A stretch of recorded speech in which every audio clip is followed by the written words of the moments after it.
So you guys already know I have to give it some time when I'm doing like an unedited video in order for the the sound to come on. So I'm on my way to pick up my oldest daughter from school.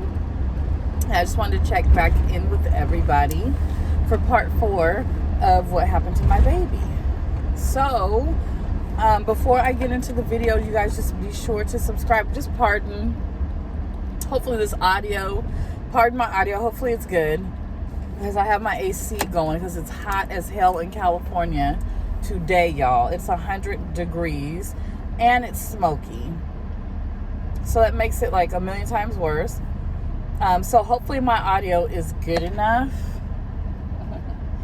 Well, I really hope so, because it's going to be like a 20-minute video, and I'm trying to make sure that I'm going to turn my vent this way or something.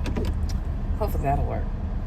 So just subscribe and turn on your notification bell. So I'm just going to jump right in from where I left off, and I pretty much just left off on catching you guys up on the pieces that I left out for Madeline. So now what I'm going to do is I'm going to talk about her particular journey after she got out of the hospital and started her new life at home with us, okay? So I'm just going to start off with after, and I'm going to tell you guys all the trouble we went through and the drama we went through and the unfairness of how we were treated. Now, I'm not going to say who did it. I'm just going to say her family members, and you guys can be the judge. I'm not going to pinpoint anybody, but 100% her family members were, let me just tell you guys this. People ain't shit. Pardon my language, but they're not. Some people just are very selfish and self-centered and only care about themselves. And I'm just going to leave it at that. So when Madeline gets home, we are basically trying to get her situated and settled. And not even 24 hours after she had been home, we get a call from a social worker saying, hey, you guys need to start mandatory taking her on visits. We're like, okay. Geez, like we didn't even, you guys haven't even given us time to settle her in to her new home. Now you're wanting us to transport her, to and from visits, sibling visits. We're like, don't even try to make it easy on you at all whatsoever. I'm gonna tell y'all now. So the guy on the other end was not very polite. He was like, yeah, she has 7 other siblings. One's in Texas. That one's been adopted. There's 6 more. We need her to be seeing them at least twice a week. We're like, okay. I'm like, okay, well, can you guys at least get an FSW, which is basically a family social worker. So what that social worker does is they come out and they pick up the child from the home, take them to the visit, supervise the visit, and then transport the child back home. We were like, okay, because we have her who's disabled. We also had a 6-month-old baby at home at the time, okay? Sorry if I'm not paying too much attention to looking at the camera, but I do have to drive. But I'll be parked soon. So we had a 6-month-old baby at home at the time, not to mention 3 additional kids in the house. They're like, no. I'm like, okay, why? Why can't you guys transport her? Because my other little baby gets transported to and from his visits with his mommy. How come you guys can transport my other daughter when she has like visits with her bio mom or something like that? Why not her? And they're like, because she's medically fragile. I'm like, I don't get what you mean by that. Oh, because she's medically fragile, she's on a G-tube, and this, that, and the other. We don't feel comfortable transporting her. That would be on the responsibility of the foster parents. So this is already the beginning of just the stuff we had to go through in dealing with this whole thing. So I'm irritated, and I'm like, Okay, that makes no sense. I said, okay, let me ask you a question. Are your people certified to perform CPR, whatever? Yeah, they are, but we just can't, we're not certified to deal with disabled children. I'm like, okay, well, that's kind of weird because you guys deal with them all the time. There's disabled kids all over, especially in foster care. Anyway, so, we established the fact that we have to transport her to and from her visits, okay? So the very first visit was with siblings and biomom. Remind you about something. Keep it in your head. When we got Maddie, she was smelling of urine. She also had bed bug bites, I forgot to mention, from the head, top of her head to the bottom of her feet. She had matted dirt in her scalp. She had food down it. She was just bad. She was in bad shape. So she has no wheelchair provided by anyone.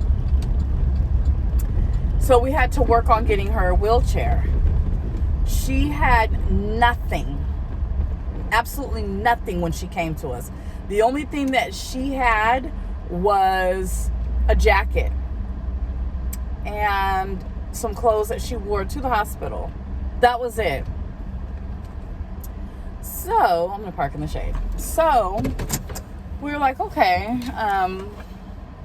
we'll take her to her visit. So we show up and we have her all dressed up. I have her hair combed and I have her hair in barrettes and bows because that's how I do my baby's hair. Okay, that's how I've always been with my daughters. I take good care of their hair. I had her scalp all oiled. Her hair was smelling good. She was dressed so cute.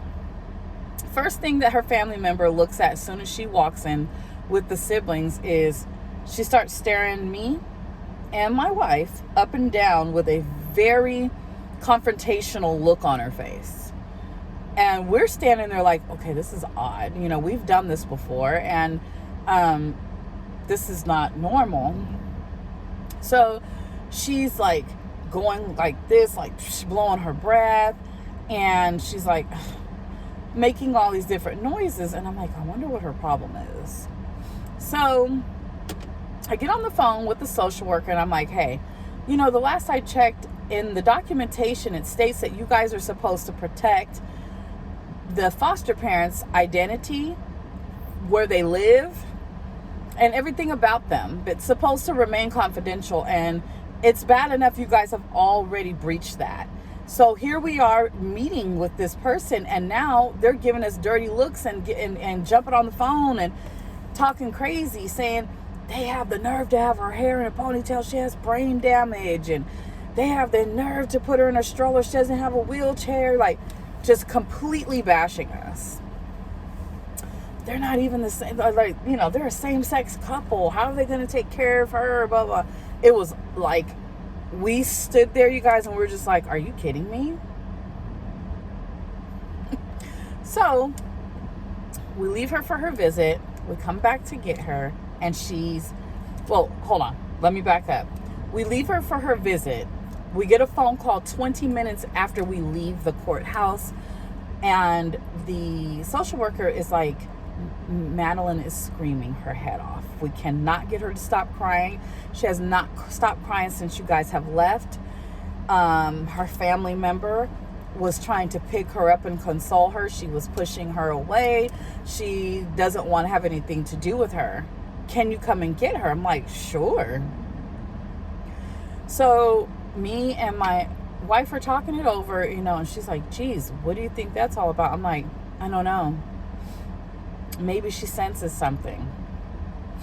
So we get there, and immediately she sees us. She's like wanting us to pick her up. So we pick her up, put her in the car, take her home. She's fine. She's smiling. She's happy. We stop and get her McDonald's. She's excited about it. We get her home. We give her another bath and put her in her jammies. We get a call. Yeah, this is such and such from the county. We want to let you guys know that it was brought to our attention that Maddie's hair was in 2 ponytails and that it was too tight according to the family member's opinion, and you guys need to not do that anymore.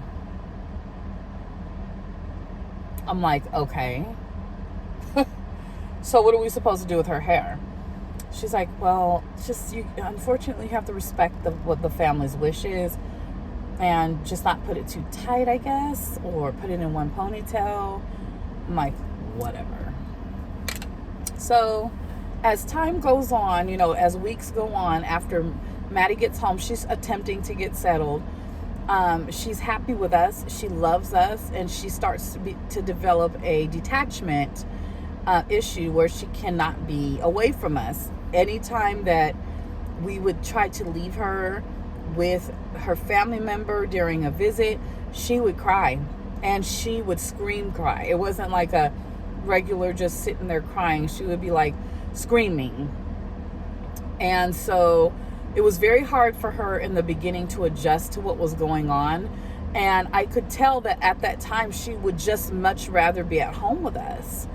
But it was unfortunate because we had to comply, or else we would have her taken away from us.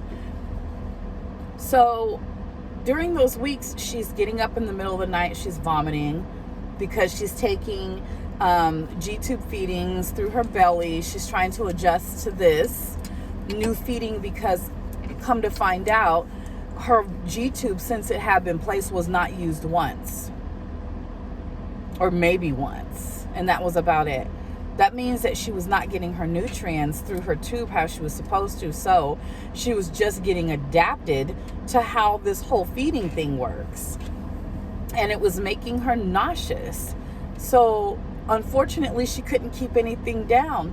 And she loved to eat, and she still does. And we would give her all sorts of different goodies. And then when we would give her meds and her nutrients, meaning they gave us these little cans of Pediasure, and you put it in like a big old syringe, and you slowly, you connect the end of it to her G-tube, and you slowly let it go down into her belly.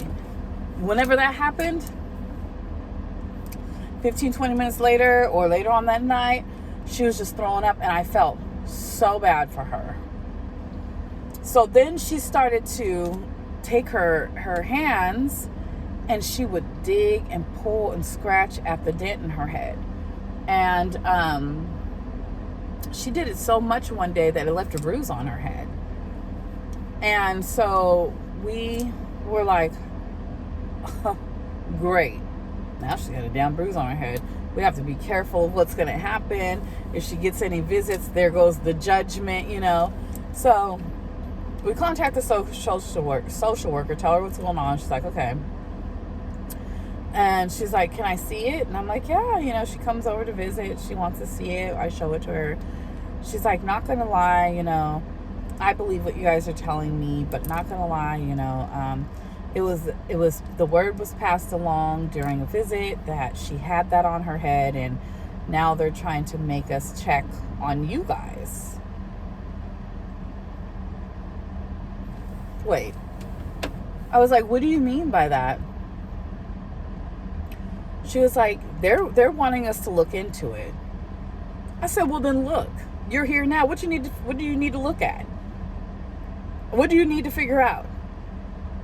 She was like, believe me, I believe you. But this is my job. I'm like, look, I'm not trying to get mad at you because I understand you're doing your job. Believe me, I get all that. But how dare her try to have the nerve to want the county to investigate us?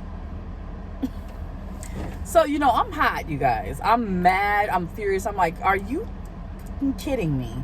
So, they do their little investigation, which the investigation really didn't consist of anything. Really, she noted what she felt, this worker felt was going on. She felt and could tell that the truth was being told. She didn't interview anybody. She didn't do anything like that. She basically put in there, I don't feel there's any reason for me to continue looking into this. And I definitely don't feel that there's a need for us to remove her. She's already been through enough, and she needs to stay in this home. We're not removing her.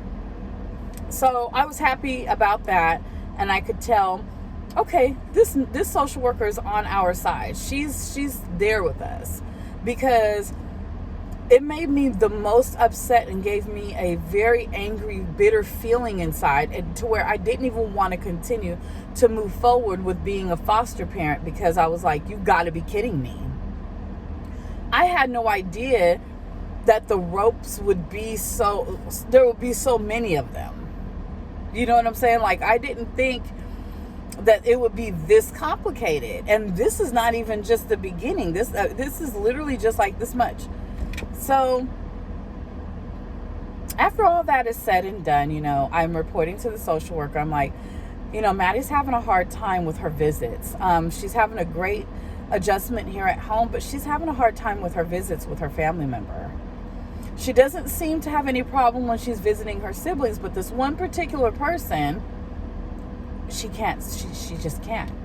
So because the worker was so cool and she could tell what kind of people we were, she was like, I'm going to make the new rule that this person is not allowed to take Maddie out of her wheelchair. We don't want her touching her. She's not allowed to feed her. Literally nothing. So that's the rule. So we get on a visit. We leave Maddie. We're gone 45 minutes. This is like visit number 3. But this is also visit number 3 because I'm moving pretty fast, you guys. This is visit number 3 in like 3.5 months, when these were supposed to occur once a week. So this person has missed several visits, 3 times in 3.5 months. So we drop her off. We leave her for 45 minutes. During the visit, we get a call. I can hear my baby in the background screaming. I'm like, what is going on? They're like, okay, so we need you to come get Maddie. I can tell that something's up right now because this person was told not to give her anything and she gave her something, and now she's screaming her head off, and you know, this person is trying to take her out of her wheelchair and that made it worse. Can you guys come and get her? So we get there, but this time this person was acting nice towards us. So when we get there, you know, Maddie sees Megan. She's like, Dad, you know, and then so she picks her up. And I'm like, what's wrong, baby? What happened? And she can't tell me because it's hard for her to remember what just happened 2 minutes ago because of her brain damage. So she starts running her mouth, this other person, like, oh, no, you know, I tried to give her a cookie and then she wanted another one and blah, blah, blah. And then I guess I tried to take her out and that upset her and I'm sorry. And she's crying. She's like, she doesn't even want me to touch her. And like everything is going on like haywire. So I'm like, okay, we take her home. I contact the social worker. I'm like, listen, is there any way that we can just not have these visits? Unfortunately, I know that sounds bad, but can we not do this?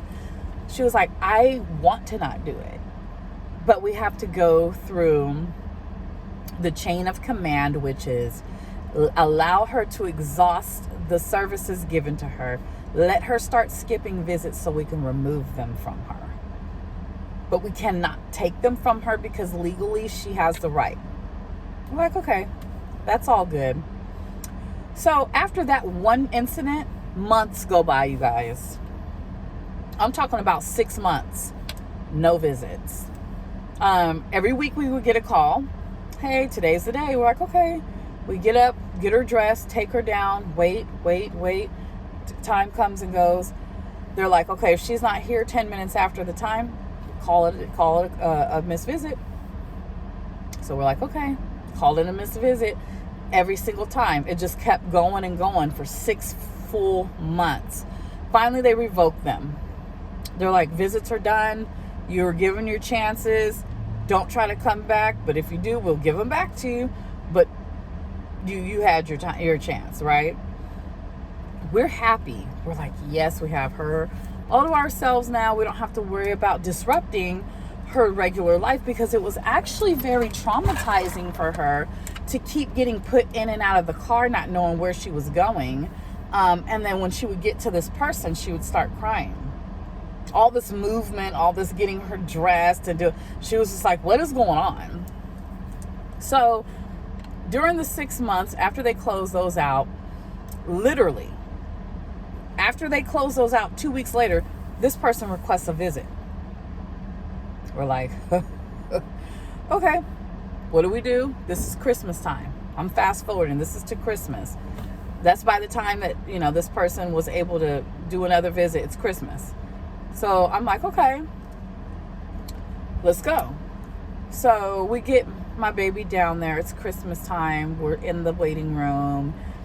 And she's kind of like, she kind of remembers this person, but she doesn't remember her. It's like she likes her, but she doesn't like her. She would look out for her, but she would also see her and be okay, but be like, don't get near me. It was kind of like that. So I look over and I tell Megan, I'm like, I really hope she shows up because it's Christmas. This is her baby. The social worker's like, I know, but we'll see. So we're all waiting. Me, Megan, and the social worker were waiting. We actually gave her 15 minutes. No show. Christmas Eve. You were supposed to come and see her and you don't show up. What's odd about it is that this time she was bothered a little bit. We put her in the car and she's looking out of the car and she's like starting to get fussy. And I'm just like, wow. Really? So, you guys, her journey at the beginning was really hard for her. Again, it was not hard for her to adjust to being at home because she was able to adapt right away. She loved it. She had her very own bed. She was clean every night. She ate, 3 meals a day plus a snack. She had tons of toys. My whole family came over to meet her. They were all bringing her toys and things like that. And so, we felt very happy and we felt very content with the fact that she was with us, and we wanted her to feel the same way, but she couldn't. So we're on a visit one day and we speak to a sibling, and a sibling starts talking to us about the past and how they got there. So I kind of told this person, I'm like, look, I don't think you're supposed to be sharing too much with me, sweetie. But when I was listening and when he was sharing, when we were on the playground, he said that Maddie was having a very hard time after she got out of the hospital. She was seizing over and over and over again. No medical attention. No medical attention after the seizures. And believe me, I know that you don't have to you don't have to see a doctor each and every time that your child has a seizure, especially if it's a petit mal seizure, because if they have epilepsy, that's kind of the norm as long as it doesn't get out of control. But we don't know what type of, seizures these were.